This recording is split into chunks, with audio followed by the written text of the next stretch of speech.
Good evening, everyone, and welcome to the 8th in our series of Women in Business conferences. The theme of tonight's is sport, and I've got some fantastic guests on the panel, and Mrs. Sad will be chairing. Can I just do a couple of bits of housekeeping, please? Your cameras and microphones will be switched off automatically, and if you do somehow manage to turn them on, could you please keep them off if that's possible, please?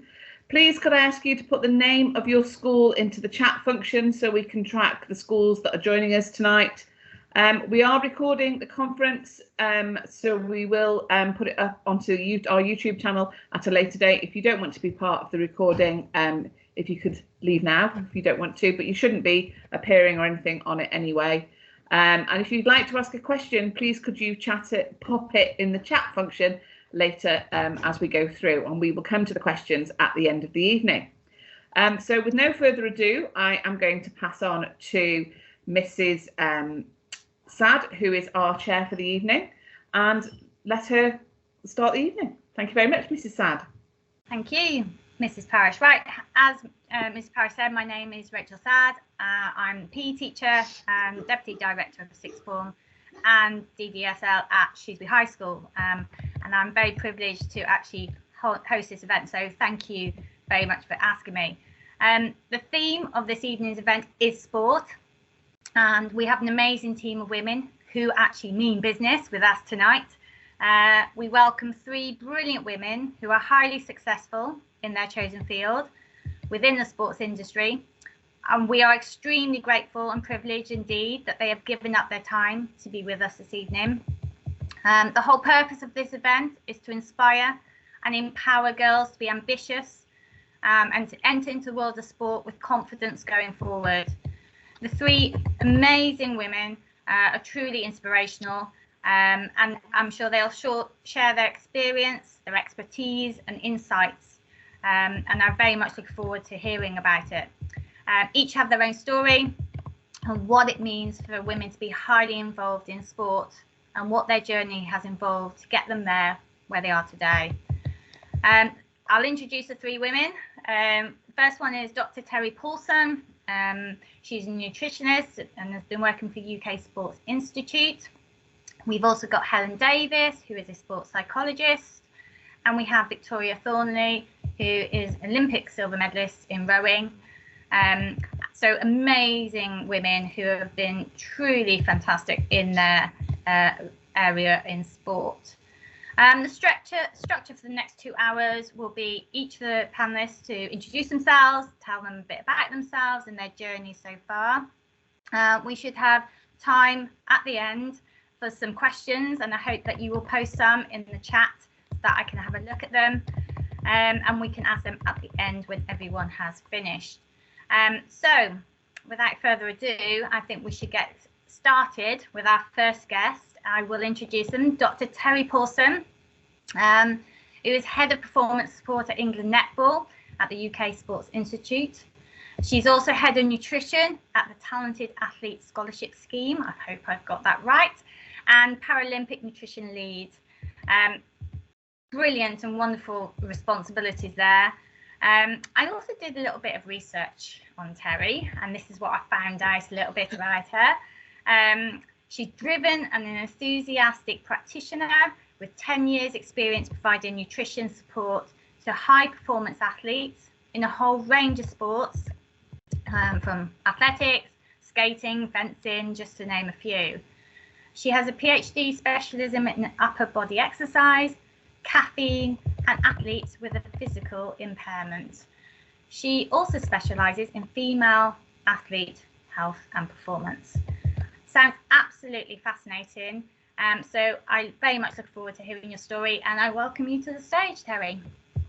Thank you very much. I feel like you've stolen half my story there, Rachel. Sorry. The additional bits. Thank you very much. It's a privilege to be invited, and I think I'll talk a bit about imposter syndrome in a bit, but I think being introduced in the way you have, I have a little bit of that sat where I am right now. I suppose a little bit of background, like I'm here because Miss Parrish, who spoke at the start, actually used to work in the sixth form that I attended, where my mother also taught. So she got in touch with my mother, obviously asking for me to attend. And I suppose I'll start my journey there as for my career. So within sixth form, I loved sport. I played so much sport, every sport that you could ever want to play. Both my parents were PE teachers, so probably ushered in that direction to some extent. And played netball to a pretty high standard. So obviously quite proud to be working in that sport now. But I loved sport, and to be honest, I got kind of, not necessarily Mrs. Parish, but others, that I was reasonably academic, and I was kind of directed into trying to do more academic things, and I'm doing air quotes with that. But I loved sport, and so I chose to do sports science alongside some biology, maths, English literature. But post that, decided that is where my passion lay. So I think that's the first thing, is like at the age of, I presume the girls that are listening, like definitely follow your passion, unless it's something absolutely crazy. Try and follow your passion, because it's certainly got me to where I am today. So yeah, I went with my gut. I got the grades, and I managed to get to the University of Bath to do sport and exercise science. Living the dream, training with Team Bath Netball and getting up super early, as I'm sure Victoria's probably used to train. But I think the biggest decision in that time at university was to do an industrial placement in year 3. So that ability to go and get experience, like it could have been a really easy choice to just go, right, I'm just going to do 3 years at university, I'm going to get my degree, and then I can be off and get a job. But unfortunately, probably in the world at the moment, that's not the easiest thing to do. So having some experience, and whenever anybody asks me what else do I need, it is experience in the area that you want to work in. So I applied for various industrial placements. I got offered one over in Canada, which was more physiology, and I also got offered one with the Lucasade Sports Science Academy down in London. And I took the London one, and I got oodles of experience, but I also got to meet some amazing people and learn so much from them. And I know if you've been to any of these events, you've probably heard the word networking quite a lot, but essentially I did an awful lot of networking and also learned a lot of life lessons, because you're kind of at university and you have a lot of fun and you do a lot of hard work, but actually living and working and breathing, kind of being a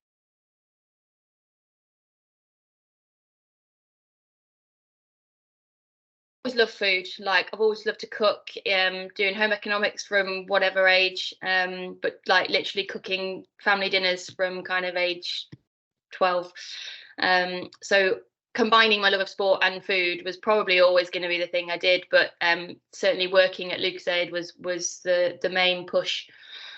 And I've tried to highlight a few kind of female role models as I go through it. And certainly at Lucasade, there was the lead sports scientists and nutritionists there at the Lucasade Sports Science Academy. And at that stage in my life, I'd never met anyone quite so passionate about the field that she was working in, and was so massively dedicated and spending time in it, but also had an amazing work-life balance, which I think certainly now I'm still trying to find. So I now have 2 children, and my husband also works in sport, so that kind of juggling is, well, it is a juggle. But I think she was, I quite often look back to her and think, like, how can I be more like Susan? But anyway, combined those 2 passions and decided to apply for a master's in sports nutrition. And there are various places to do it. However, one of the leading kind of sports universities is Loughborough. And I got into the master's degree at Loughborough. And again, aside from the academics, I tried to embrace as much opportunity as possible. So they have a sports development. I'm physically sat in a hotel in Loughborough University right now. So here they have opportunities for, if you want to do it, like master's students, again, have to apply and get offered the role, but to deliver workshops to schools. So that initial kind of figuring out what a practitioner might do or educating others really excited me. And I also just asked loads of questions. So in one of those workshops, it was also a day where Leicester Tigers were in, so the rugby team, if anybody doesn't know, and they were delivering to the school children. I just started having conversations, and I said, can I come and see what's going on, and can I chat to your nutritionist? They were like, yeah, come along. And that ended up turning into me essentially leading the nutrition for the academy for the back end of my kind of masters. so yeah, embrace opportunity and ask questions. And if somebody says no, that's fine, but somebody else might say yes, and that'll open up a door. After I did various things within my masters, but then decided to go back into industry once I'd got my masters. And again, I went and worked for a similar company that basically worked for Lucozade. But I then at that point moved away from working directly with like people. And so I just decided that I needed to be a practitioner, but I also had this little kind of devil on my shoulder that said, you still like academics. So at that point, I ended up applying for a research assistant role that also had the opportunity to do a PhD. And throughout my masters, which I didn't mention, apologies, one of my projects was in disability sport, and the realization how little research and research is dedicated to disability sport and nutrition really struck me. So I applied for the RA role, research assistant, and also the PhD within that area. And I was going to say lucky then. I've listened to a lot of careers talks, and I don't particularly enjoy it when everyone just says we're lucky to get this, lucky to get that, because essentially it isn't always. There's sometimes some luck. There's a place and a person you speak to, but it's hard work, dedication, people you know, treating others well. And if you do a bad job, people will hear about it. But if you do a good job, hopefully people will hear about it. So try and be kind along the way. So yeah, I got that role, and basically cracked on, did literature review and everything, but then also still really wanted to work with athletes. So I had an opportunity through the Peter Harrison Centre for Disability Sport that I was doing my PhD with to help set up a nutrition education programme for disability cricket. They had no support whatsoever at that point. And so I went in and started delivering to their 4 national programmes. So intellectual, visual, physical and hearing impairments. But they also had all these regional sites around the country, and they were crying out for support within their pathway. So I essentially set up some paid master's students to start delivering really basic education in those regional setups, which again is giving those students, like I wanted, some opportunity to work in that space and get some experience. And that kind of reignited my bug for being a practitioner and working with the athletes, and trying to support them at any level really. And that was, you know, grassroots through to the elite end of disability cricket, which at the time was quite a newish kind of discipline. But because I got that bug, I then applied for some jobs, even though I was doing my PhD. I think my supervisor was probably tearing her hair out at this point. But I managed to get a role as a maternity cover for a performance nutritionist in triathlon, with a heavy focus on para-triathlon, given my experience in the disability area. Absolutely loved that, learned so much, steep learning curve in the practitioner space, but in that time also then got roles with short track speed skating and the Virgin London Marathon endurance programme. So at that point my PhD did have to go part-time, but it kept ticking along while I was kind of sorting this passion with as being a practitioner. When I did finish my PhD finally, what did I take, maybe 4 and a bit years in the end, I made the decision I did want to practice. I'd kind of got that research bug out of me, and I managed to get a part-time role at British Canoeing.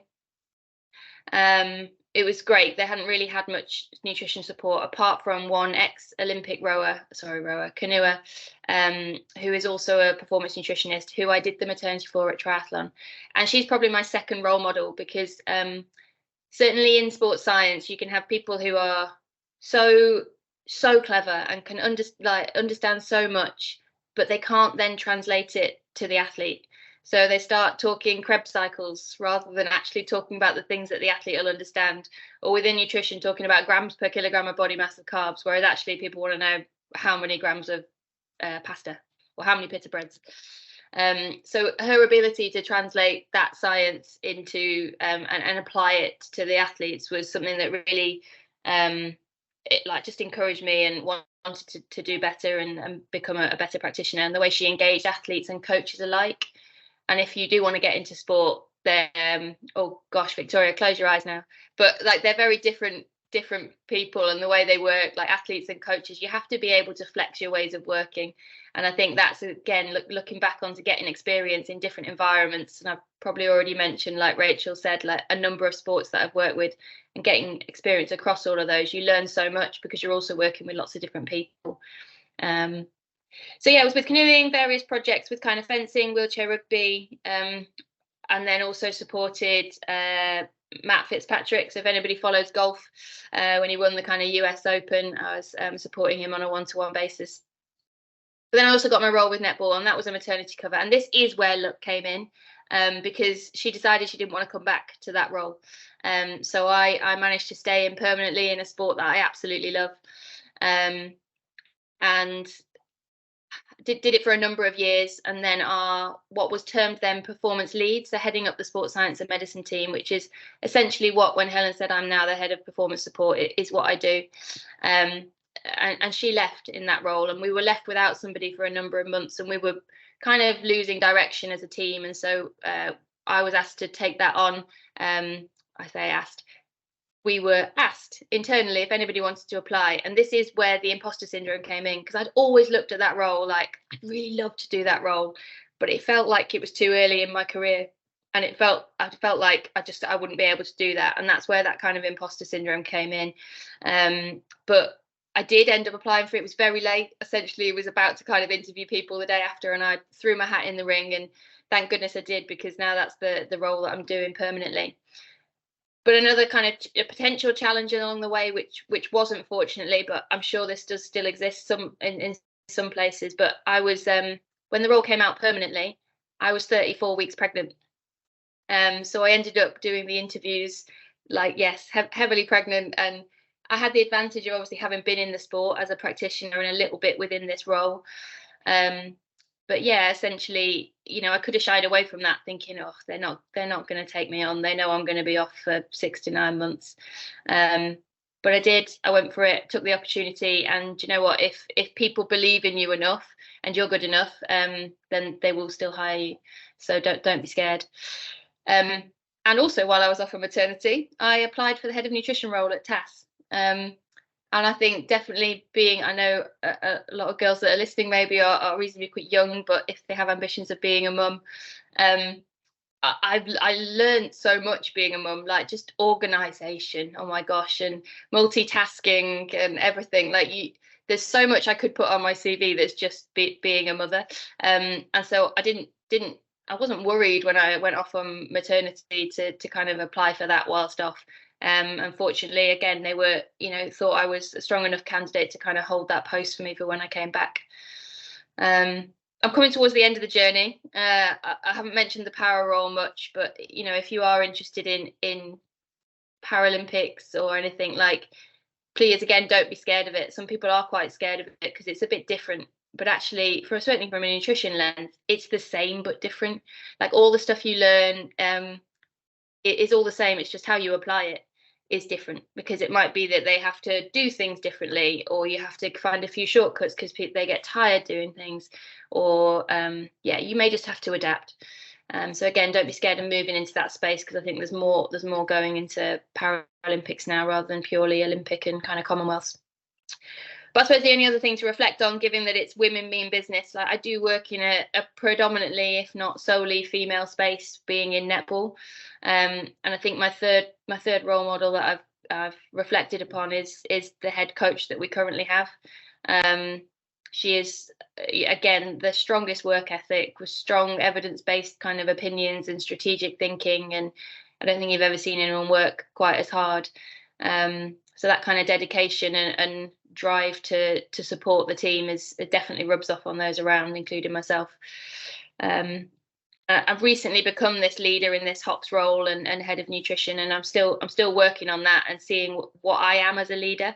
But I'm excited to see what else I can do going forward. But yeah, that's me, Rachel. That's my journey. A few kind of role models along the way, maybe a couple of challenges, but I think in general, I haven't found I certainly haven't found massive challenges in my career space, having, you know, being a female, which I think is massive progress. Thank you so much, Terry. That was amazing.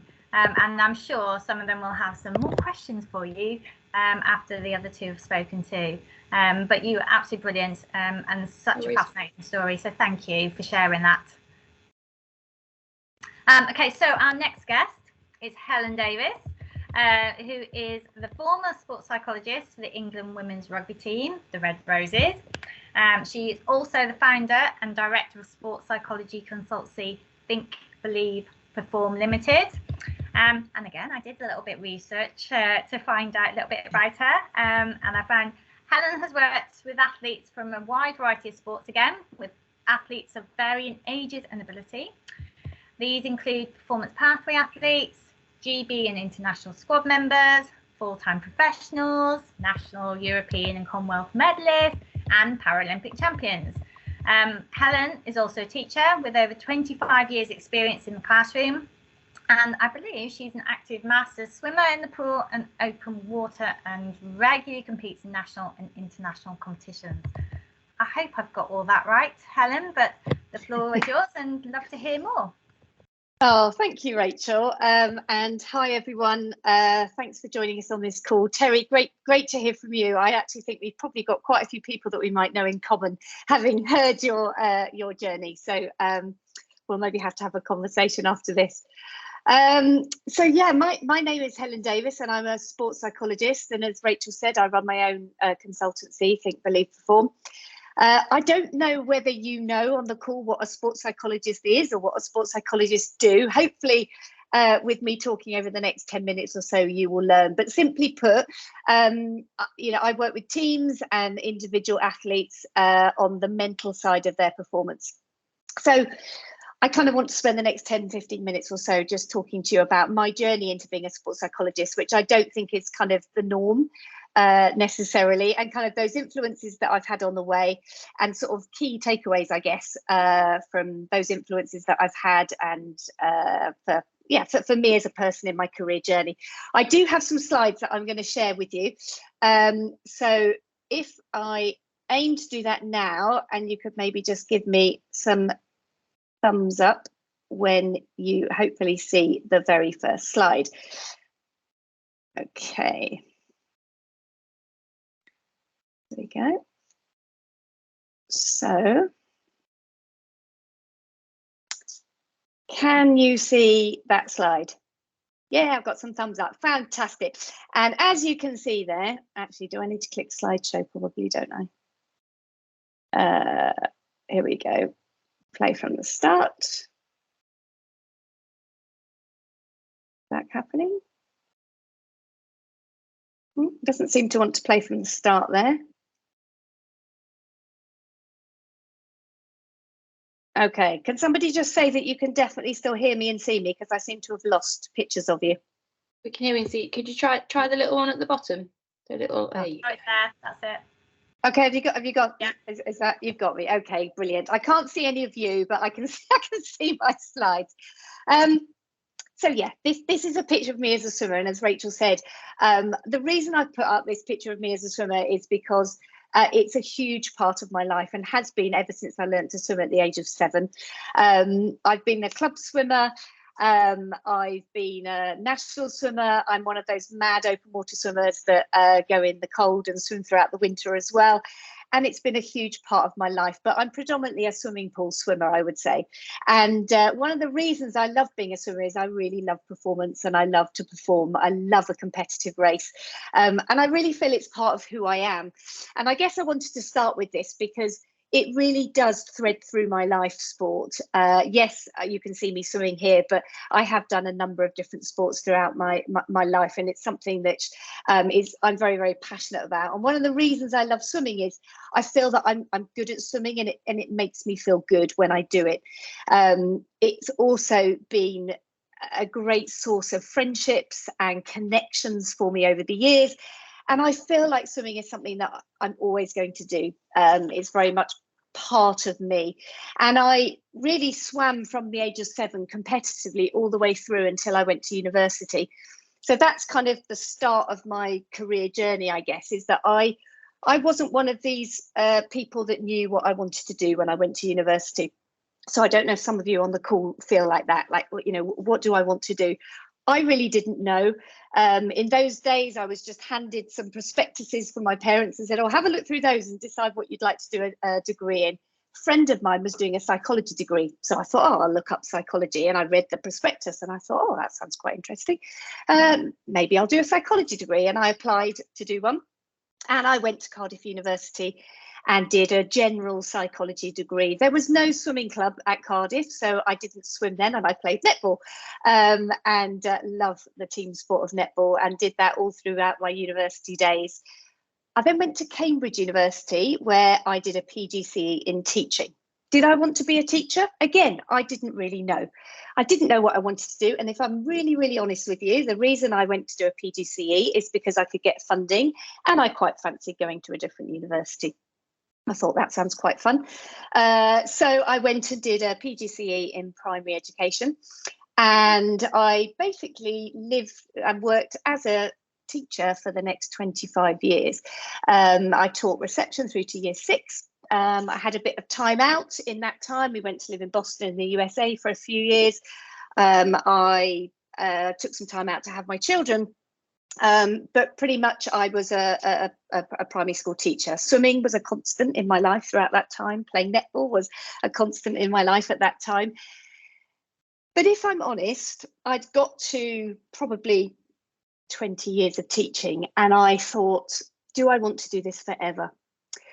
I'd always had, as I explained to you, I wasn't ever really sure what I wanted to do, and I kind of fell into teaching. And I'd got to a point where I had this worry, would I become a moany old teacher? And I'm sure none of the teachers on this call or any of your teachers at school are like this, but I had this picture of these teachers that were just kind of clinging on for retirement and didn't have that enthusiasm anymore. And I was worried that I might become one of those teachers. So I had this niggle, and this niggle was always like, what else could I do? If I had another career, what might that be? What might that look like?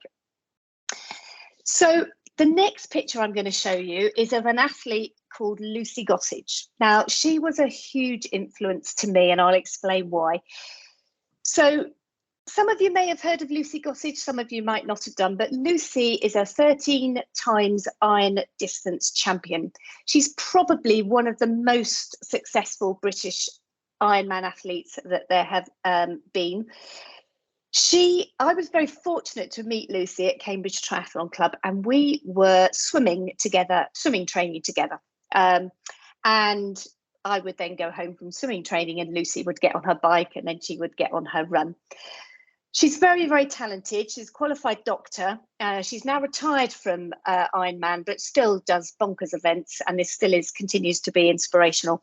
But Lucy was absolutely key for me switching my career from being a teacher to a sports psychologist.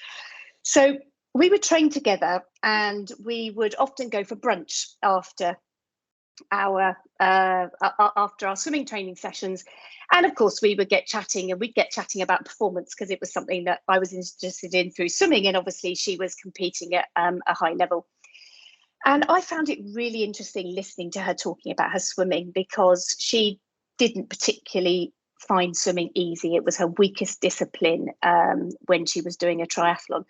And I get into conversations with her and say, wouldn't it be interesting if you could change your mindset around swimming? Because it's almost like your race begins when you get on the bike, and the swimming bit is really hard. And if you could change your mindset around your swimming, you might get faster, or you might find that your performance improves. So I kind of got into these conversations, and I did a bit of Googling one day, and I discovered that there was a master's in sport and exercise psychology. So when I'd done my psychology degree 20 years previously, it didn't exist. Lucy was instrumental in encouraging me to pursue looking into it. Now, you imagine I'm about 43 at the time. I've got 3 children who are kind of going through GCSEs. I was one of those people that vowed when I walked out of my degree that I would never study again. And Lucy and a few other people along the way encouraged me to look into it. And before I knew it, age 43, I'd signed up to do a distance learning master's in sport and exercise psychology at Staffs University. Now, I wanted to put this picture in because that is a photo of me being utterly terrified. I mean, really utterly terrified. There I am, age 43, about to give a presentation to a whole load of people in the sports psychology world. Now, imagine I've been a teacher for 25 years and I'm switching careers here. I found it very, very hard. I was having to write essays again after 25 years. I was balancing a teaching career with studying, something I never, ever thought I would do. And what I think this gave me is I was being brave. And at that moment there, I found this photo and it brought back all these feelings of the fear that I had, that imposter syndrome that Terry mentioned. I just thought, oh, I don't really know about psychology. I've been a primary school teacher, ask me about, school plays, ask me about teaching fractions to year 6. I can do that. But can I stand up and talk about sports psychology to a whole load of people who are experts in the field? And I would certainly say that one of the key things was a lady that I met here who encouraged me to be brave. And I would certainly say, if you really want to do something different, you might have to be brave, and you might have to put yourself out there and push yourself to do things. And actually, as I kind of went through the journey of learning to be a sports psychologist, I realized that actually I was drawing upon my experience as a teacher. So other experiences did actually help me with the new role of being a sports psychologist. I could use and gain confidence from having stood up in the classroom and worked with parents, worked with children who had goals and were trying to improve themselves, that actually quite a lot of the skills were similar to working with athletes. And I thought they would be very different careers. And actually, I think I recognised that they weren't, and there were a lot of similarities.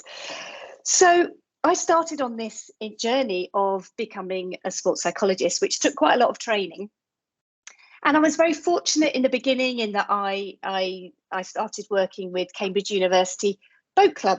I wonder again if Victoria, who's going to be speaking to you next, again, we might know some similar people from rowing, because it was a role that I absolutely loved and really introduced me to working with a team and some incredible athletes who are not only doing degrees at Cambridge University, but they're also training so hard to perform at the boat race, which is a very, very unique performance environment. And it really gave me an insight into working with very, very dedicated individuals who are really working at a high level in terms of academics and performance. I also got a role working with Swim England, which again, passion of mine working in swimming, which was absolutely brilliant, where I worked with pathway athletes all the way through to kind of elite level. And I'm fortunate enough to work with individuals who were, competing at top level, supporting people at Olympic Games and Paralympics and World Championships. And I loved it. I loved this kind of new career that I'd embarked upon. And it got to the point where I, after 25 years, decided that I had more sports psychology work than I had that I could really manage. So I stopped teaching, which was a big decision for me. The safety of going from a job of teaching and moving into the world of sports psychology and working for myself was a very, very big learning curve. Now, I thought I would share some of the work that I do. This is Alfie Hewitt, who is the current world number 1 for disability tennis, and this is me working with his team. This hopefully will give you a few insights into the job or the kind of work that I'm doing now. So I've been working with this team for 3.5 years now, and this is us at Wimbledon. There are a lot of cool things about being a sports psychologist, and going to championships like Wimbledon. I've been to the US Open and Queen's and some of the Grand Slam tennis tournaments. It really gives me that kind of insight into working with coaches, working at kind of high level performance. And tennis is such a psychological sport, very, very challenging. And it's really kind of tested my skills in terms of what are the demands of the sport of tennis, and how can I, as a practitioner, recognize what those mental demands are for the coaches and for the athlete, and provide interventions to help support them in doing that. So some of the things that I would be doing with Alfie are off-court work, when he's on court, certain challenges that he might have. And one of the things with tennis is that it's such a difficult sport, in that point after point after point, you have to kind of reset sometimes. The dynamics can suddenly change in the middle of a match, and these are all kind of elements of performance that I find absolutely fascinating. And there are a wider team of LTA people who support Alfie, and I also work with them. So they're kind of the national governing body, which is the LTA. So very fortunate to do that role. The most recent role, I mean, I'm still doing that role now, but one of the most recent roles that I'm now doing was with the Red Roses. Now, I can say that all of the women that are in that photograph have influenced me, and are also amazing women and amazing role models. So I wanted to share this photo with you because there are so many people in that photo that have inspired me, I guess, in some way. Now, the role with the Red Roses, you can see some the women's team there in the light blue t-shirts, but you can also see the dark blue t-shirts. Now, the dark blue t-shirts are the team that support the team. And this role really gave me an insight into working in a multidisciplinary team. So some of the individuals within that team that support a team like the Red Roses, you've got, numerous coaches in there, you've got physiologists, you've got nutritionists, you've got physios, you've got media, communications, social media, doctor, strength and conditioning, operations manager. There are so many people that are involved in working in a team setting. So how did these women inspire me? I think one of the things about the women that you see in the team of the Red Roses that is so inspiring is the rise of women's sport in the time that I've been working with the Red Roses has been truly kind of inspirational and moving very, very quickly. And those women really recognise their input in the rise of people watching women's rugby. So one of the things that I found the most inspiring by them is that post-match, those girls go out and they speak to the fans. They go and encourage young girls, sign autographs, have their photographs taken, talk and encourage them, get introduced to people. And they really spend time investing in relationships with those young girls to try and inspire them to be future rugby players or future Red Roses. And that kind of visibility that they allow their fans to see, I think, has been a really, really big part of the growth of women in sport. So I guess what I've learned from that, or I've been influenced by, is, for you maybe going into the world of sport, is find your people and your tribe, connect with those people and think where you can kind of make a difference and how important those relationships really are. It was a great experience for me. I spent an awful lot of time traveling the world with the team. So I had experience of going to or doing an autumn international series with them, 2 Six Nations and a World Cup in New Zealand. And I spent 2.5 months in New Zealand last year with the team at the World Cup. It wasn't the result that we wanted. We made the final, but it was the most incredible experience. And I think every one of those girls will have been very pleased that they were there, despite not getting the result that they wanted. It was the most amazing atmosphere and the largest ever rugby game attendance that's ever happened. So it really was an incredible experience. So I think that's given you hopefully an overview of Oh, I've just put this one on at the end. If you are interested in sports psychology, if you follow me, that's the wrong sign, isn't it? Twitter. It doesn't look like that anymore, does it? It's meant to be an X. But I do post things about sports psychology on there. So if you are interested in it as as a career or anything like that, I do follow a lot and repost things that other sports psychologists do. Show. So you can look at my website as well and see some of the other work that I do. But I guess just kind of to summarize my career, I suppose, with all of those things, I think do what you love is a really important message that I hope that you've got from me talking to you about this. Swimming is something which I love, and I've really made sure that I continue to do that despite challenges that I've had in my career. If I swim, I tend to be happy.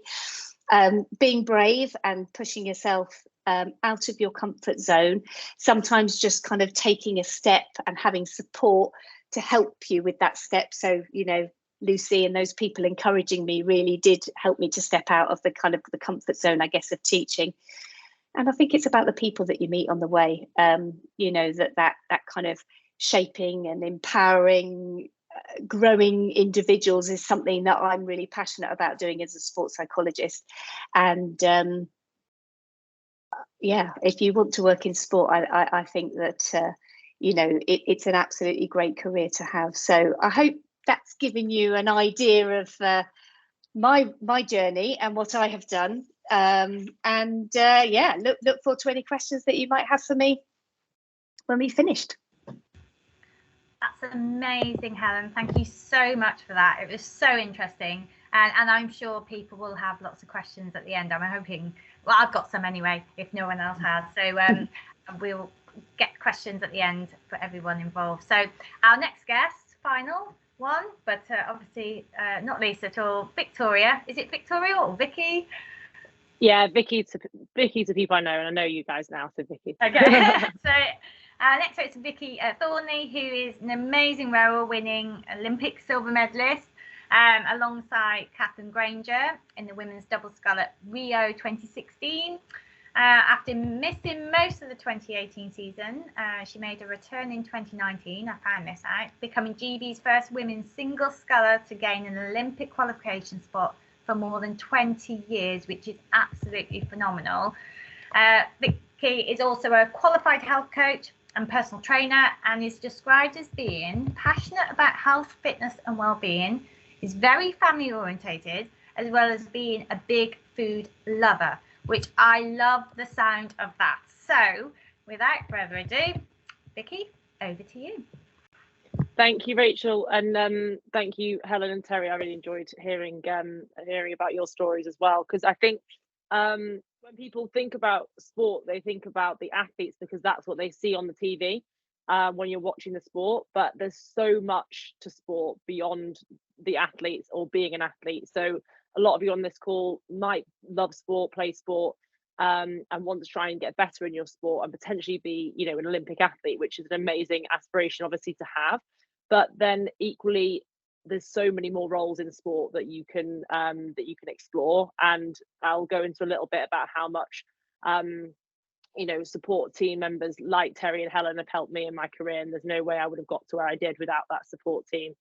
So yeah, I guess I got into sport in a bit of a different way. A lot of people find their sport of choice through school or university. But I got in, initially my passion from the day I was basically born, my mum believed on putting carousel horses in my nursery, but I loved horses, and that was my passion before anything else. I started riding when I was 3. I was lucky to get my own horse when I was 8, and I decided to specialise in the equestrian discipline of show jumping. And I remember when I was younger, I used to write in my horse books that my dream was to go to the Olympics on my horse. So I always had a dream to go to the Olympics, but yeah, it was on a horse, not in a rowing boat. But I think what I did in horses and in equestrian set me up so well for when I eventually found rowing, because of the discipline that it took to go out and ride your horse every night after school in the whatever weather came. And I would be mucking them out, riding them all around my schoolwork and stuff, and that dedication and I've always been competitive. I get that from my dad.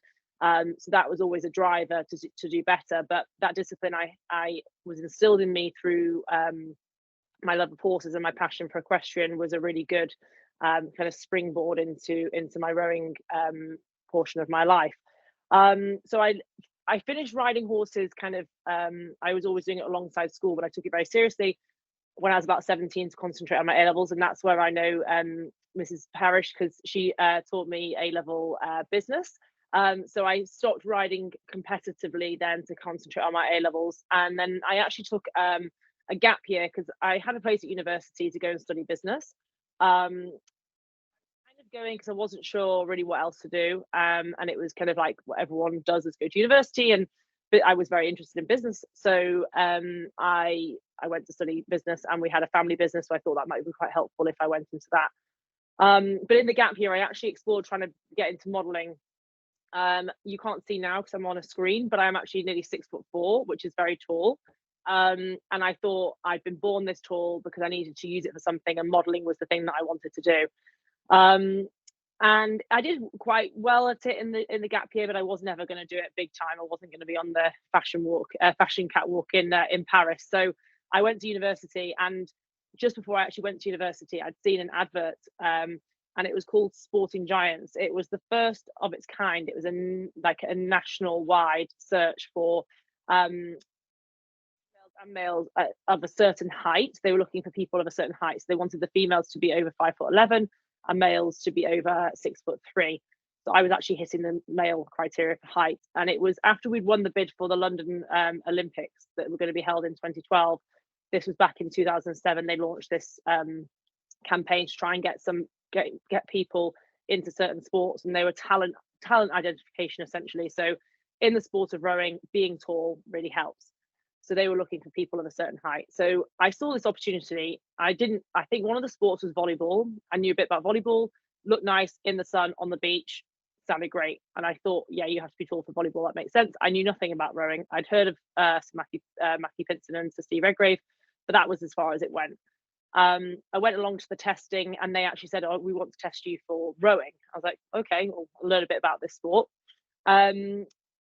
Long story short, I went through some testing, and they tested strength, endurance. They interviewed us to see, a little bit about our backstory and like our mental our kind of mental approach to things as well. And then they asked me to they selected me to be part of what called the World Class Start program, which we had like different centres around the UK with a World Class Start coach. And the World Class Start program is about fast tracking people from being a complete novice in the sport or very inexperienced in the sport of rowing into hopefully the national team, and therefore hopefully to the Olympic Games. And this is all a big push to London 2012 and trying to get more athletes into the sport of rowing. So I was like, absolutely. I'd been at university for a month. But at that point, it was like, university I can do any time of my life. That's the beauty of study, like Helen has shown us. But rowing is a now or never. And it was like, I'm going to give this all I can and see where it can go, because what an exciting opportunity. Someone saying to me, you've potentially got the ability to become an Olympian, but this time in rowing. So I was in London University. I moved to Bath to start on the World Class Start program, and moved into a house with a girl that I'd met once before, because we were both put on the same program, and that's where my rowing career started. And I was just turning 20, so a lot of people think you have to start sport really young. Certain sports that is the case, but for rowing you can definitely start in your early 20s, and progress on to the highest level. And for me, success started quite early. I actually did my first trials within about 14 months of rowing. I managed to get myself selected for the under-23 World Championship team, and we actually won a gold medal then in the women's 8. So that was just 18 months into my rowing career. And obviously I thought, this is pretty good. Like, it's gone really well. I've not been doing this very long, but it's quite as straightforward from then on. There was lots of ups and downs, but it was obviously great to have some success very early on into my sport. I thought, well, maybe I do have some talent for this. The day I started rowing was the 1st of November in 2007. and there was exactly 4 years, 8 months of the London Olympics. A lot of people said that it couldn't be done in that time. You couldn't go from a complete novice who'd never sat in a boat before. And I didn't particularly have a great base fitness either. There's a lot of endurance and endurance training that goes into rowing, and I didn't have a really good base. But I think with hard work, dedication, the right training program, the right support system from people such as Terry and Helen as well, I was able to progress quickly in the sport. And I was given the right training program as well, which really helped. And I was selected into the British team in 2010. And that was my first senior world championships in 2010. And I first started my career in the women's 8. And that was an amazing kind of boat to be in for my first Olympic Games and the Olympic cycle. So in 2010, 11 and 2012 in London, I raced in the women's 8. We won a bronze medal in 2011, but sadly finished 5th in 2012 in the Olympics. But what that taught me was I just took so much from the women I rowed with. All the women in that boat inspired me in different ways. The way they, the way they approach their training and their professionalism, and they'd all had a lot more experience than me. So I was always saying to myself, just be a sponge, absorb all the information you can from them, because I didn't have the years of experience of racing. I didn't have all those race experiences that they'd had, but I needed to kind of fast track my experience. So that was my motto: just be a sponge, soak it all in, ask questions, and that will help kind of accelerate my learnings. So when I sat on the start line in London, I felt like I believed that I should be there, and I had the kind of the experience and the training behind me to warrant me being on that start line, even though it'd only been under 5 years since I started in the sport. A lot of people would say I made the Olympic team and I stroked the women's 8 in a final in the home Olympic Games. What an amazing thing to have done. And obviously now in hindsight, I can look back and be really proud of that. But at the time, I was devastated with 5th place. Like I said, we'd won bronze the year before, and we just hadn't performed to our ability in London. And that was the main thing for me in sport throughout. There's only so much you can control about the result, because it's a non-contact sport. You can't slow anyone else down like you can in rugby. It's about getting the best out of your boat in your lane and going as fast as you can from A to B, essentially. So what you do have 100% control of is your individual performance and your performance as a boat. And we hadn't performed to our best ability for different reasons, which I don't have time to go into now. So for me, that was the disappointment, rather than necessarily 5th place. It was the fact that we hadn't done ourselves justice. So when I finished that Olympic cycle, I was always going to go on to the next Olympics, which was Rio in 2016. But the question was, how am I going to make sure that I'm on the top step that time, or at least on the podium? So I looked at myself as an individual athlete and saw all the ways that I needed to improve, and really broke that down and got clear with my coach as to how I wanted to improve that and how I'd go about that. And with that came the support from everybody in our team. So I worked with a sports psychologist a lot more after that time as well, because in London I felt that my nerves had I was so nervous, obviously, for the racing. Nerves are good, like it gets you ready. The adrenaline is really important, but you have to manage that in the right way. And I don't think I was dealing with it in the best way to get the best out of myself. So I worked a lot with a sports psychologist to work through those. I needed to get stronger, so I worked with our strength and conditioning coach in the gym, and with a nutritionist to obviously support that, how I was going to get stronger and fitter and faster.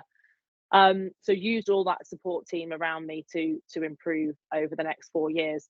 And that came to 2015 when I was selected to a boat with now Dame Catherine Granger. Catherine had come back.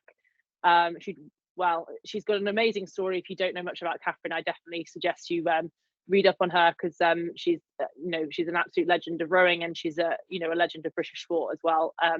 She won 3 Olympic silver medals leading up to the London Olympics. And in London, she finally got her very well-deserved gold medal and became Olympic champion for the first time at home Olympics in the double scull. Everyone thought it was the fairy tale ending to her career, and she would, row off into the sunset. But the true competitor that she is. You'll have to ask her if you ever get the chance why she wanted to come back, but she wanted to come back and she wanted to do it again. Obviously, she was later in her career. When we raced together in Rio, she was actually 40. And that's another great thing about rowing. You can have a very long career in the sport if you're managed correctly. And so we got together in the double in 2015, a year out to the Olympics. Well, a couple of years out from the Olympics. But it definitely didn't go according to plan straight away. We had some good races, but overall, given our individual performances, the boat wasn't going as quickly as it should do. But we worked through that. We worked hard with our coach, working through the challenges that we were up against. And finally, we got to deliver our best performance on the day that mattered, which was the Rio Olympics, and that was good enough for a silver medal. We were leading the race pretty much to the last 100 meters, if not less. And the Polish crew, an outstanding crew, for the last kind of 3 years of that season, that Olympiad came through us at the end. But I'd finally got to stand on the Olympic podium, and there had been a lot of hard work, a lot of heartbreak, a lot of tears, blood, sweat and tears went into it, but it was amazing to finally stand on that Olympic podium, and it'll never leave me. And the feeling that of the medal going around my neck, I can still remember that now. And it was great, and it was great to share that with Catherine in the double as well. And then it was a question of, what do I do now? Do I want to carry on for another 4 years? So rowing is very much about the Olympic Games, and the Olympics only come around every 4 years. So you're essentially committing to another 4 years. And rowing is a very demanding sport in terms of the time it takes to train. There's not much space for anything else in your life. So fundamentally, for me in Rio, I was obviously very happy with our performance, but I thought I could still be better, and I didn't want to leave the sport knowing I could potentially get better. But it was about what boat class I wanted to go to the next Olympics in, and the boat that had always inspired me, and the boat I'd always would have loved to have been good enough to row out in the Olympics, was the single scull. So I started my career in the biggest boat, then went down to quite a small boat, just rowing with one other person, Catherine, and then I wanted to go it alone and see how good I could be in that boat. The single's very exposing; it is just you, so all your strengths are seen, but also all your weaknesses, and you've got to. It really shows what you as an individual can do. And because I'd had the experience of rowing with all the amazing women I had up until that point, including Catherine, who had obviously been a complete role model for me, and then I got into a boat with her. I'd use all those experiences to become the best athlete I could be up until that point. So then it was about the single for me.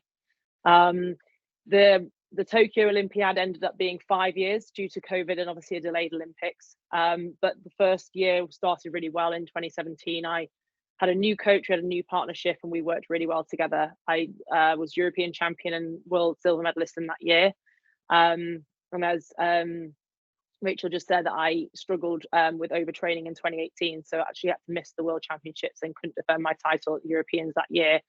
That was a big blow for me, a really low point in my career, but that self-belief really had to come through then, that I would make it back, and I had to trust that I could find my speed back again in the singles. So 2019 was clawing my way back in that boat class, but I managed to qualify the boat, finishing 4th at the World Championships that year. Again, I could go into the ins and outs of the COVID delayed games and all what that meant for athletes, but that's kind of for a different day, I think. But for me, Tokyo, that ended up being in 2021, I looked at it as I wanted to deliver my best performance and show what 14 years of work in the sport had led to. So when I went to the Olympics, me and my coach talked about result versus performance, and like I said, there's only so much control we've got over results in rowing. We can't slow anyone else down, but I knew a medal was possible on my best day, given a really strong field of women in that event. I concentrated on delivering my best performance, and that was completely within my control. And I went out to Tokyo in the boat I'd always dreamed about going to the Olympics in, and was up there competing against the best in the world in that very hard boat class. And I had my two best races of my career in the semi-final and the final. I needed my best race in the semi-final just to get into the final, given the competition. And yeah, in the final, I had a fantastic race. The day before in the semi-final, there was a girl called Magdalena Lobnig from Austria, and we've been competing against each other for the last 5 years, always trading places. Sometimes she'd beat me, sometimes I'd beat her. In the semi-final, I managed to get over the top of her by half a second. The next day, we lined up in the final, and we were toe to toe the whole way down the course, and she managed to get over me by half a second. So we traded places, and she got the result that was needed on the day that mattered. So that means that she came home with a lovely medal, and I came home with 4th place.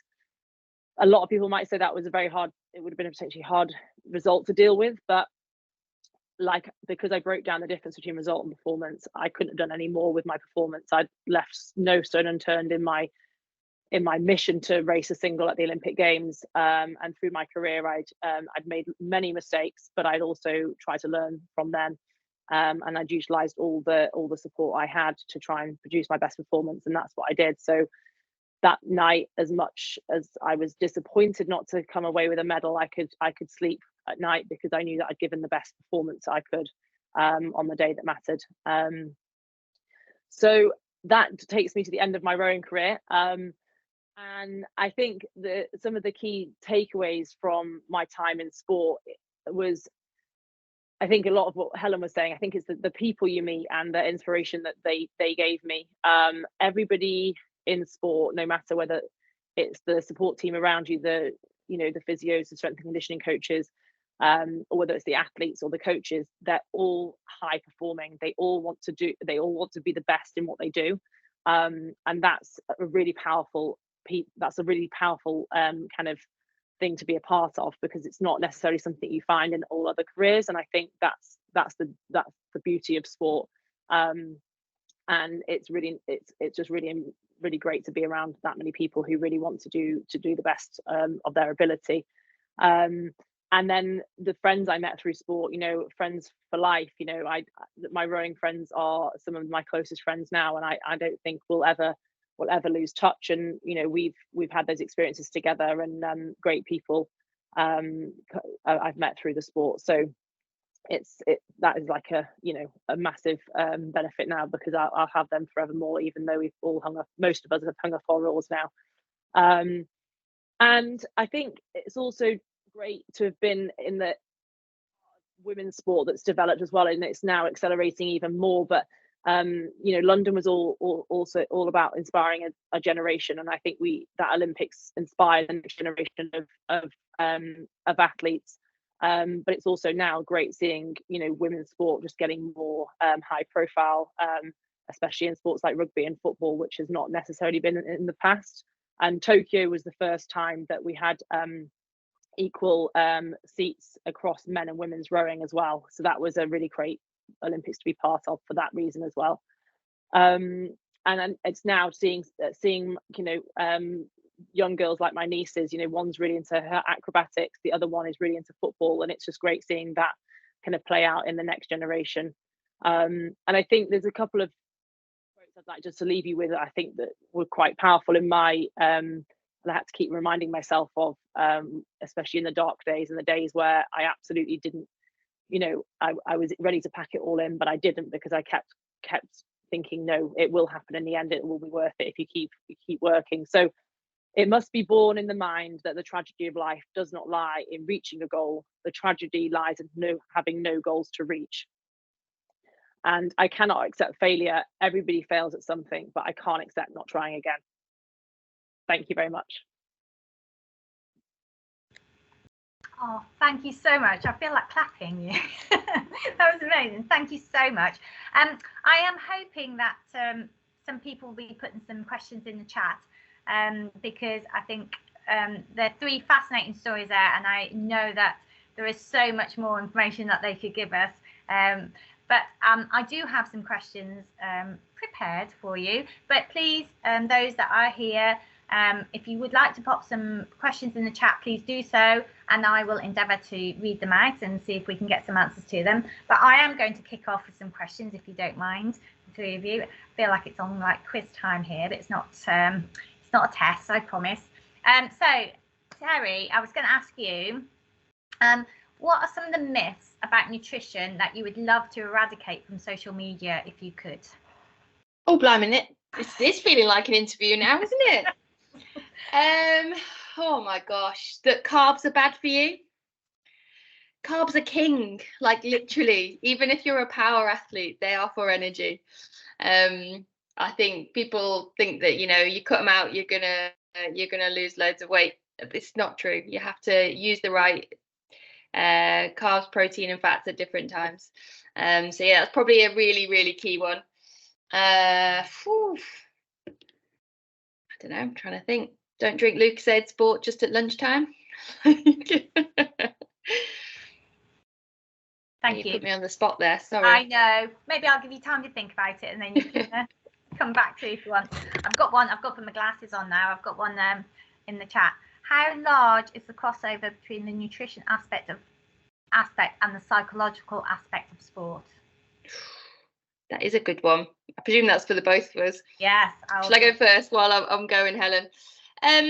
For me, they're big. Like I try to work as closely as possible with psychology, and also I'm going to put performance lifestyle coaches in that realm as well. So we use it because they sit in a well-being space, and I think nutrition can often cross over, because I'm going to stereotype to some extent in females, because it happens in males as well, but we do see it more in females around kind of body image, and in sport that's even more so, especially in certain maybe athletic sports, or, to be honest, you know, once you get to a certain level, you're in the media, you're in the press, so there's definitely links. Again, some of those myths, or people are just they've grown up doing things, and actually to be able to come out of that, you have to look at the psychology and the behaviors. And let's be really honest, in any discipline, never mind nutrition, what we're trying to do with athletes most of the time to improve them is getting behavior change, and that is very psychological. So often I'll be going to the psychologist like, oh, I've been working with this athlete for months and nothing's happening, and they're like, right, are we asking the right questions? Do we know what their motivation is? Have they got the capability? So yeah, I think there's an awful lot of crossover. So I don't know, Helen, if you want to add anything. Yeah, I mean, I agree, certainly. You know, looking at the athlete holistically, certainly in rugby, you know, we had regular meetings with nutritionists and you know, the wider staff in terms of how can we support the athlete. So again, whatever the issue might be related to nutritional psychology, it's can we have a common language where we can both work towards supporting this athlete in whatever it is that, you know, that they're needing support in. So very much a crossover, and, you know, using the staff to support the athlete in whatever it might be, whether it comes from, you know, different, but I think having a commonality amongst the staff gives the athlete the best support that they can. Thank you both. Okay, so Helen, what is the best technique that has been proven to work for improving confidence, especially in females? Oh, that's a good one. There are many things you can do for confidence. I mean, in my experience, I think people understanding confidence is the first step. So a lot of people talk about confidence like we either have it and we can just lose it, you know, like it just kind of disappears. And actually, I like to talk about confidence in terms of people learning to think confidently and not talking about it like it's we either have it or we don't have it, that actually it's a belief. And because it's a belief, it means it's a thought, and we can work on our thoughts. So I would say one of the key things for confidence is, where do your sources of confidence come from? And it's very interesting understanding that for a lot of people, results is the thing that they say, well, I get, you know, if I win, I'm going to get confidence. And of course you are, you know, we all love to win, right? And it gives us evidence that we're good at what we do.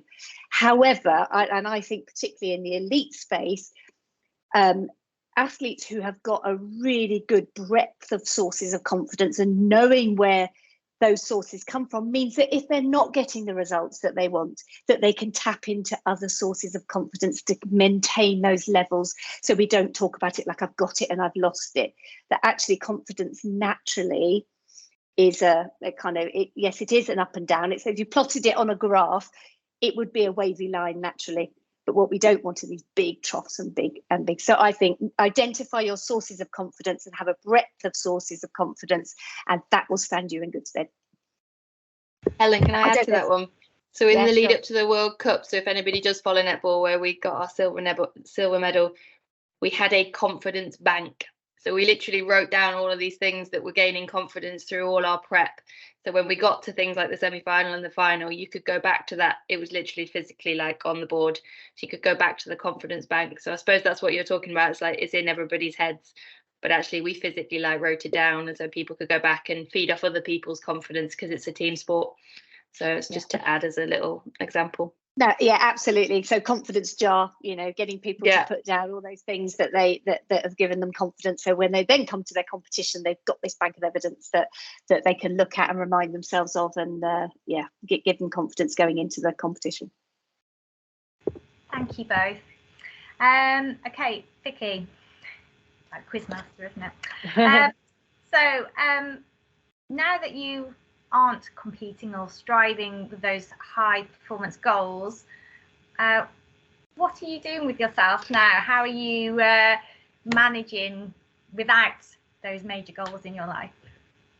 Yeah, it's a good question, because one of the big things about having been an athlete and having a very regimented lifestyle, with obviously very lofty goals, is that it's the transition out of sport and finding something afterwards to give you that purpose and focus and direction really is a challenge.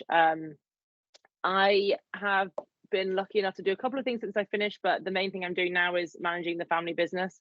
We have a holiday lodge park in Shropshire, and just outside Ellesmere, which you guys will probably have heard of, and we have a residential caravan park in Cheshire.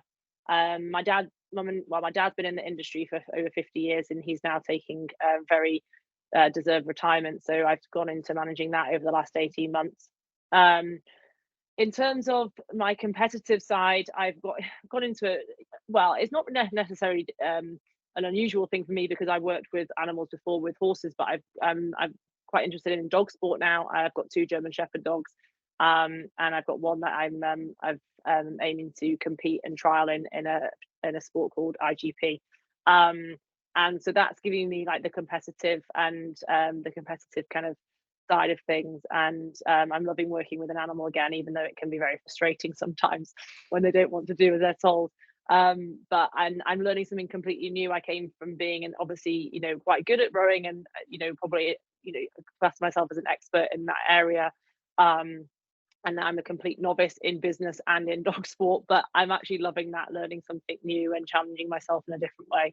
I still keep physically fit through running and lifting weights, but I have to manage all my different little niggly injuries that I've picked up along the way from sport. But I love getting outside and running, because me staying inside all day is not good for me, because I was used to just being outside all day. So that's even if I just do one run in the morning and then have to spend the rest of the day inside, that really helps. So very different, but I'm very lucky with where I'm at with my life for now. Thank you. Okay, so this is open to anyone. So I've got a sixth form student who's asked, she loves sport, but doesn't know what field she wants to go into. So what advice would you give her how to get involved in sport? She doesn't know what she wants to do in sport because she just loves it.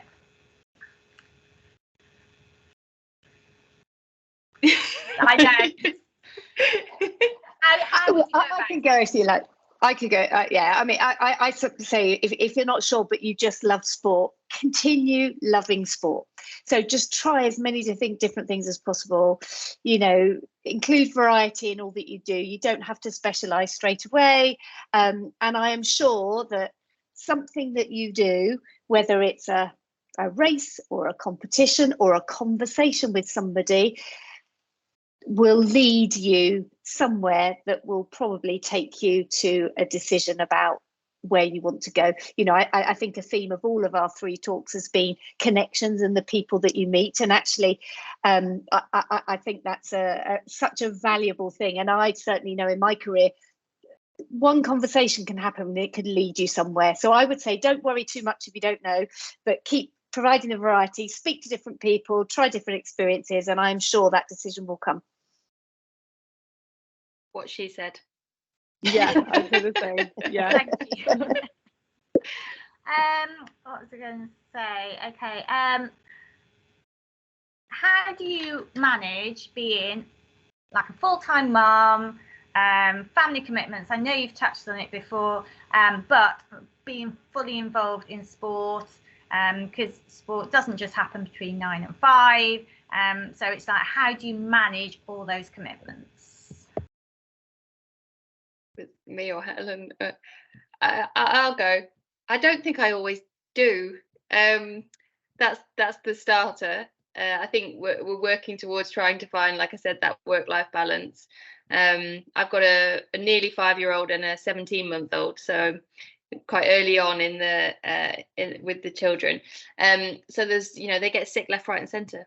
So you have to take time off. And for me, like looking at my values, like I am a really family orientated person, so they're always going to come first.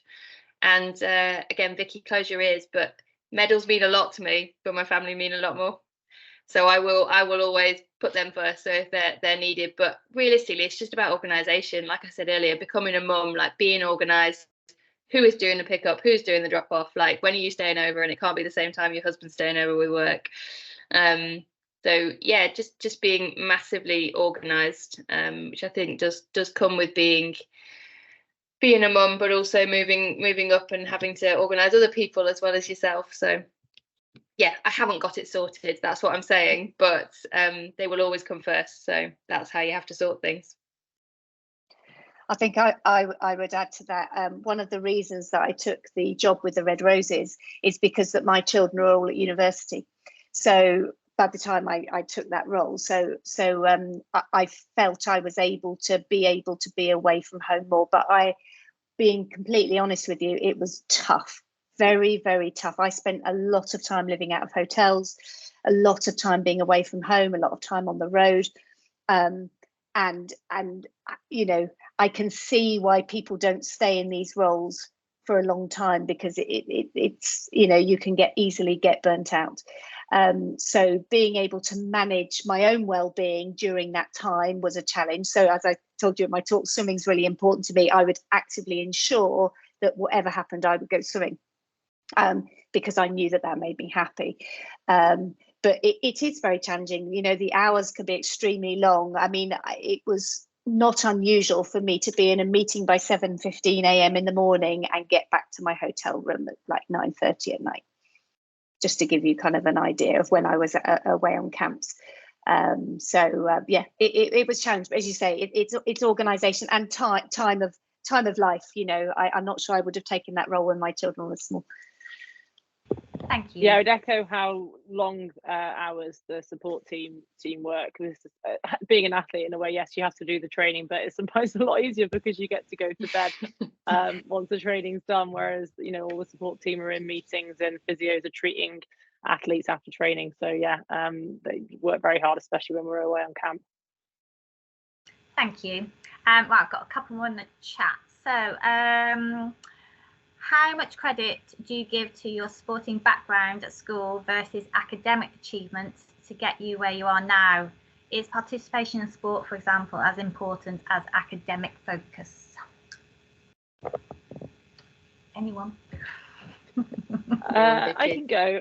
Yeah, I think I can be a bit on the fence, but it's about a balance, and you know, I don't think one's important than the other, because they all teach you something that you're going to use later in life. So you know, doing your exams is performing under pressure. You know, there's that day and you've got to have done the work and you've got to put in the time and the effort to get the result, but also in the exam you need to keep your head clear, and make sure you're reading the questions. That's something I always used to say before I went into an exam: make sure you read the questions.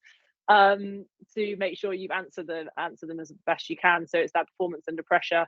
And so everything gives you that, but then that exposure to sport also just opens up your the possibilities of different sports that you can do, and gives you that every sport you do is going to be physically demanding, so it gives you that kind of experience that physically tough things, they are hard, but then they're also really rewarding after a long run. When you're tired, you never feel when you finished a training session or a run or something like that, you never regret it. So there's just I think it's a really good balancing act, and you'll learn from different sides of them as well.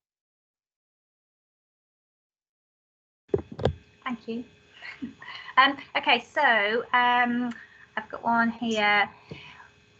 What do you find the biggest barrier to performance from a sports psychologist's point of view? Oh, there's a big question. The biggest barrier. I guess I would use my experience in terms of what issues people talk about, and the main thing is feeling the pressure in performance environments.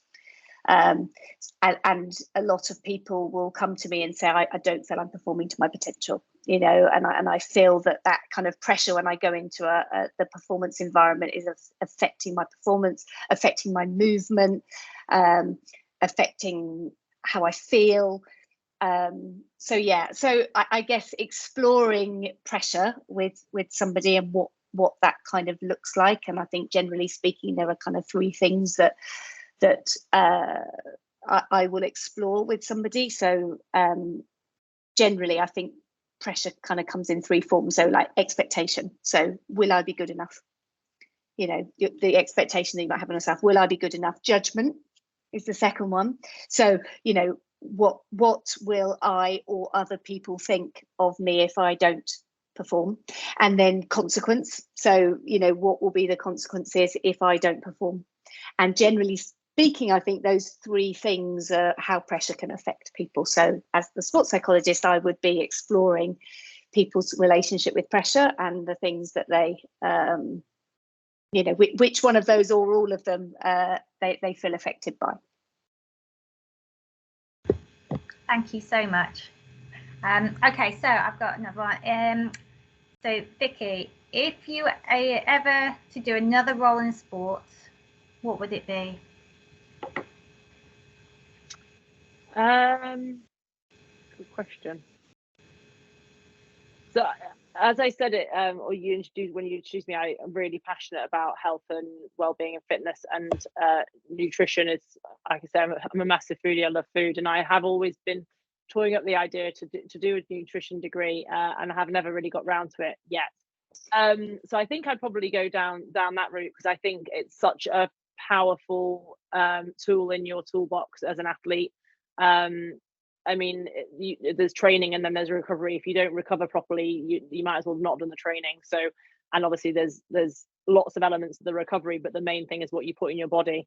And I think especially the challenges around the athletics, especially in females, I think it's really important to be getting out the right messages about food and nutrition. So I think I'd go down that route.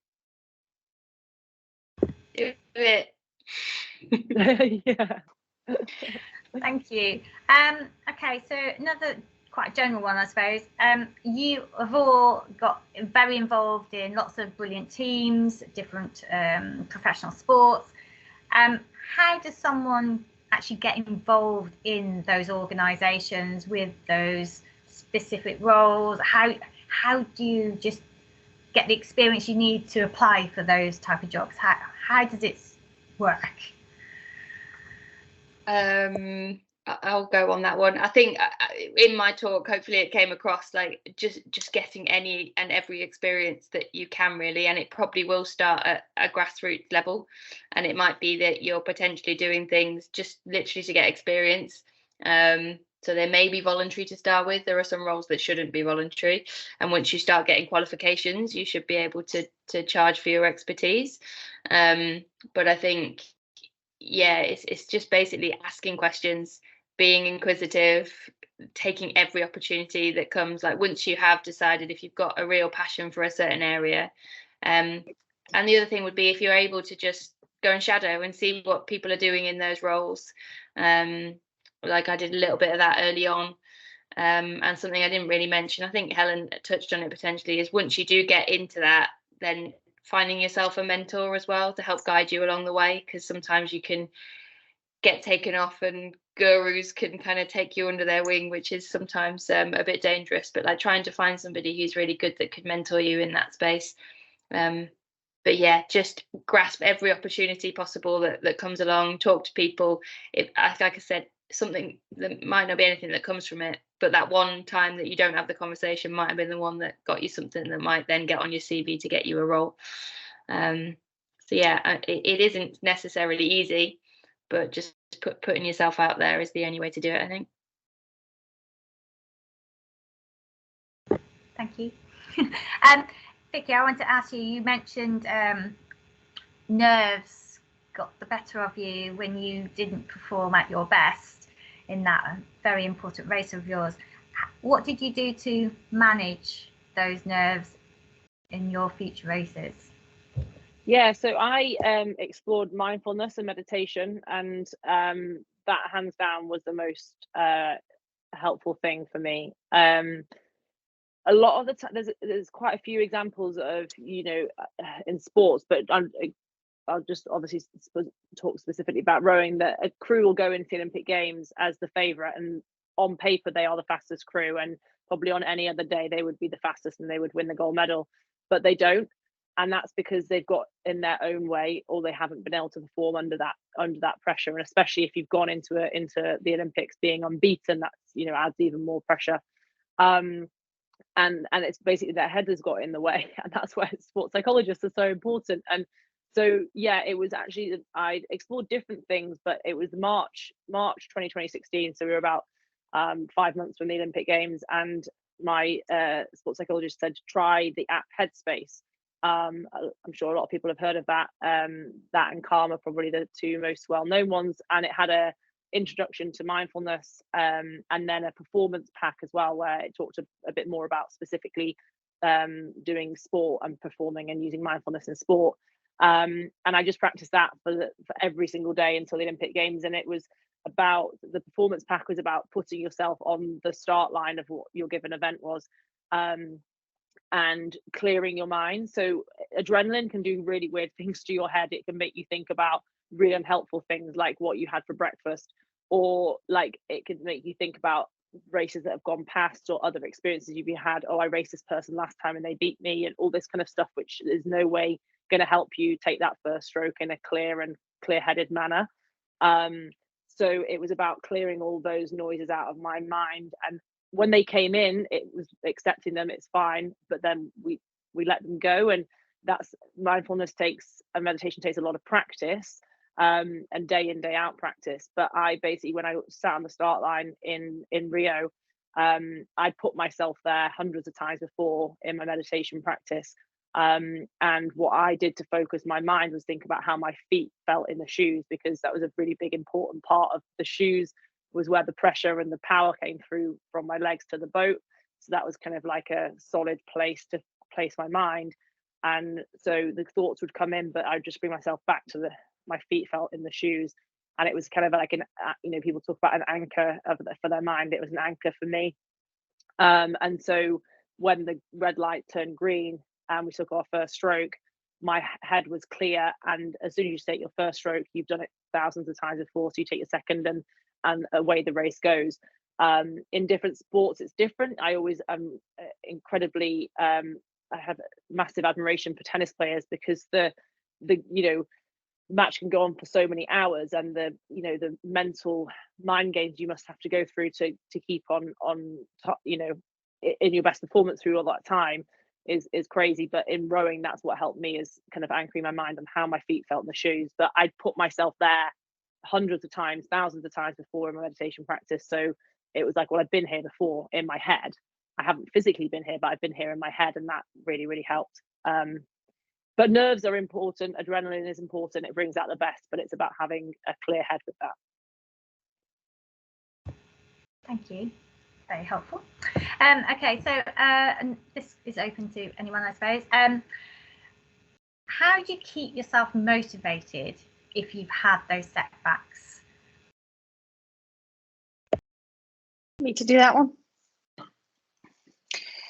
So one of the things I talk about motivation is kind of understanding your motivation personality. So we're all motivated by different things at different times, and kind of motivation kind of runs on this spectrum. So there are absolutely going to be times where you are not motivated, right? You're a human being. So, we all have times where we aren't motivated. But if you're in sport, it can be a very worrying time for athletes, right? Who suddenly think, oh, I'm not very motivated. I was just talking to a swimmer earlier, actually, who's exactly in that period at the moment. So I think it's understanding your motivation and being like, okay, at the moment, usually I'm motivated by this, but I'm not at the moment. So what other things could I be motivated by? So the love of the sport, right, is can be a really genuine source of motivation for people. And, people can go through moments where they fall out of the love of the sport. So maybe they need to look at, like Vicky's talking about health, health and well-being. Well, actually, I do sport because it keeps me healthy. And maybe I need to tap into that as a motivation if I'm not maybe getting the enjoyment, but I'm doing it because it keeps me fit and I know it's good for my body. So that could be another source of motivation. Entering a race, winning a t-shirt, stuff like that, those kind of extrinsic motivations, they can be really powerful for people. And maybe some people just need to do a race where they know that they're going to be successful, and that might kickstart their motivation again. Other people, are you tapping into other people to help yourself be motivated? There's nothing like, saying, let's meet at 2:00 to go on a run together, because it kind of might make you do it. So I guess I would say, again, motivation isn't just you have it or you don't have it. A bit like I was talking about confidence, right? It comes from different sources. So if you are able to identify where your breadth of sources of motivation comes from, then you can tap into them at different times and hopefully get yourself out the door or go and do that run or whatever it might be. Thank you. Terry, you mentioned a little bit about the future of sport and how female sport has really developed over the time. Where do you see sport going for females in the future? What's it going to look like? Have you got any ideas? Massive question. I mean, I'll take a almost sports science lens on it. There's an awful lot. When I spoke about disability sport and there not being a lot of research, females were the same. So actually, a lot of the research that we were following and the evidence base that we were using was of males. So we're slightly harder to research because of our menstrual cycle, and so we look different as we go through it. And so there's now more in that space. So we're starting to see things, or we're starting to track athletes' cycles and being able to adapt to them.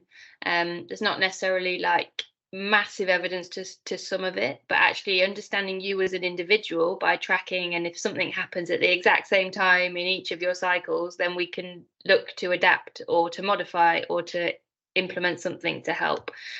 And there's bits that you can do from a nutrition point of view or self-management if you're starting to get like the PMS symptoms. And so I think it's moving more towards being even more individualized, like as a sports science deliverer and all of our disciplines, and we're always trying to work to help the individual, but I think we're going to have more evidence to help females as we go forward in the next kind of few years. But yeah, like we've got lionesses and we've got the roses and we've got the red roses, and cricket, do they have a nickname? But like they're all doing really, really well, and I hope that it's inspiring the young girls and women around the country, because we've got some really talented athletes in our country. So hopefully it's all moving in a good direction. Somebody else might want to answer that bit as well, I'm not sure, but no, I mean, I would say that just even in my time in rowing, how much we started talking more about like the female side of of the female body and the menstrual cycle and how that comes into play, because like you say, Terry, all the data, physiological, our training programs is based off data from male athletes, and we're completely different. Now in rowing, they're actually doing, I think it's called the Minerva project. It's a big kind of project to track all the female athletes that want to take part in it in the GB rowing team, and help them perform during their cycle and at different stages. And I think it's really exciting that they're doing that in rowing, because there has been a lot of, I suffered from overtraining. It's essentially just, expending too much energy, not enough energy is going back in. And I think a lot of female rowers suffer from that, and I think a lot of it comes down to just not supporting your body at the right times of the month. And so I think it's really exciting for women's sport, and I'm kind of envious that I'm not in women's sport as an athlete now, because there's so much more data going into it, and kind of things behind females in sport now. So it's a really exciting time. Do a small amount of promo if there's anything that, if anybody's got an interest in that area or has any questions about themselves, like I don't know if you've heard of Netball Her. So like if you go onto the England Netball website, we partnered with a company called the Well HQ, are really leading in this female athlete health space, health and performance, and we've developed a whole host of resources. So around like the menstrual cycle or PMS, perimenopause, puberty, like everything and anything, and then also linking into injury and nutrition. So if it's a brilliant resource if anybody wants to go and find out more. Sounds fascinating. I'm going to have a little look at that. Okay, so I've got a couple of other questions, and this is to all of you. So if you could give one recipe for success, what would that be? And they put, could be food or a practice. So quite open. Do you want to go first, Helen? One recipe, only one. Only one. Only one. Recipe for success. So, okay, with my psychologist hat on, I think one of the most powerful things that can be underestimated is the power of self-awareness and knowing yourself. Because I think the more you learn about yourself, like I've talked about confidence, I've talked about motivation, learning these kind of the nuances of these things and recognizing what you're like as a person, it then gives you a platform to make changes. So, exploring what you're like under pressure, exploring what happens with your mind when you find yourselves in these situations can help you to identify whether it's helpful and leading you in the direction that you want to go or not. But the first step is noticing it, really noticing it, and then understanding what's going on, because then you can make changes. So I think self-awareness for me would be a recipe for success. And that takes time, right? It takes time. You don't, to learn. And when you're young as well, you don't actually spend a lot of time sometimes doing those things. So I think really knowing yourself well. I will give you a little, not a recipe, but firstly, just learn to cook. Like genuinely, we have so many athletes that come into our pathway or even at an elite level that still don't really know how to cook and kind of fend for themselves. And then when we're asking them to fully fuel themselves and recover properly, they're then going to really convenience foods and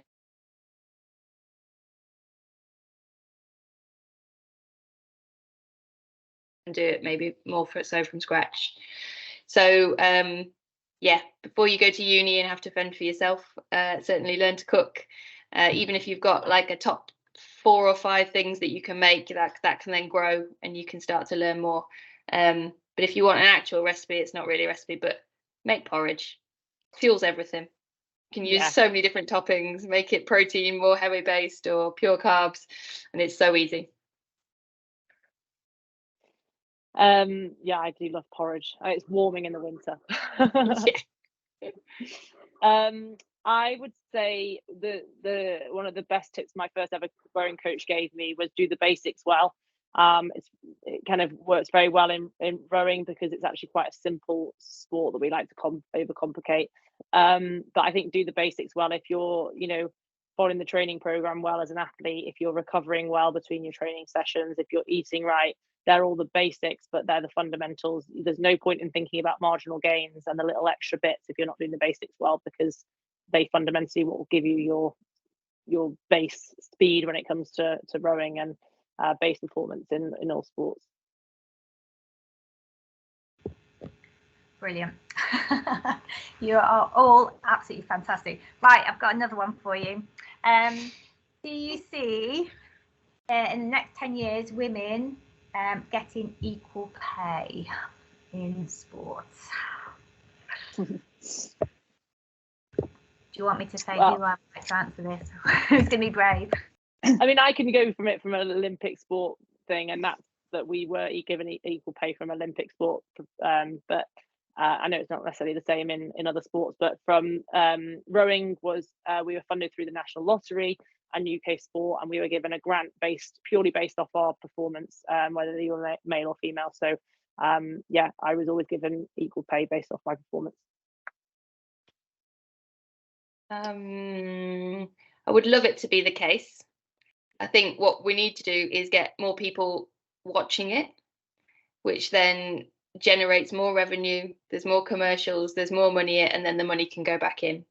Until we get that, it's going to be quite hard. So when it's not a UK Sport or Sport England giving money to athletes, then it's a more professional realm. It basically has to come through that. So keep watching, watch all female sports, champion it. But I want to see it. Yeah, I totally agree. Having insights from rugby, I was very much, a party to seeing business models and how the growth of women's sport will be, and the difference between finances in men's rugby and women's rugby, which it's very huge. That means huge. So it has to kind of make financial sense. But what is great to see is that there are business models in place and there are plans in place in some of these professional sports in order to help the women's game grow, and targets that are being set. So hopefully in 10 years' time, it can happen across more sports.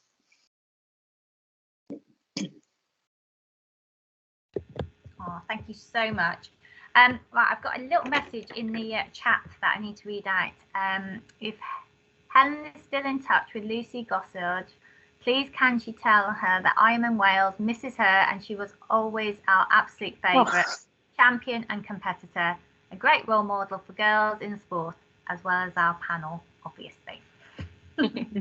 Oh, what a great message. Yeah, Ironman Wales is her absolute passion. That's her favourite race. She loved Ironman Wales, and she misses it. I know she misses it. So it's the most amazing event. If any of you know about the course, it's probably one of the most challenging in the world. So thanks for the message. Nice to hear that. I just wanted to check if anyone else has got any more questions to ask. I don't think there is at the moment. So, I mean, I just want to say a huge thank you to all three of you. You have been absolutely, truly inspiring. And, it's just normal hearing your stories, which are all very different. And I just hope that we can, as women, continue to inspire our younger generation, our younger girls, to get involved in sport as much as possible. I just want to say, I hope that everyone is listening to you and hearing those inspirational bits and pieces that you gave me. Now, I have to just remind you. So Helen said, be brave. Terry said, ask lots of questions. And was it Vicky said, be a sponge. Absorb all the information, and Helen also said find your people, which I think, as the 4 little tips there, I think are absolutely fantastic, and everyone should obviously take note of those moving forward.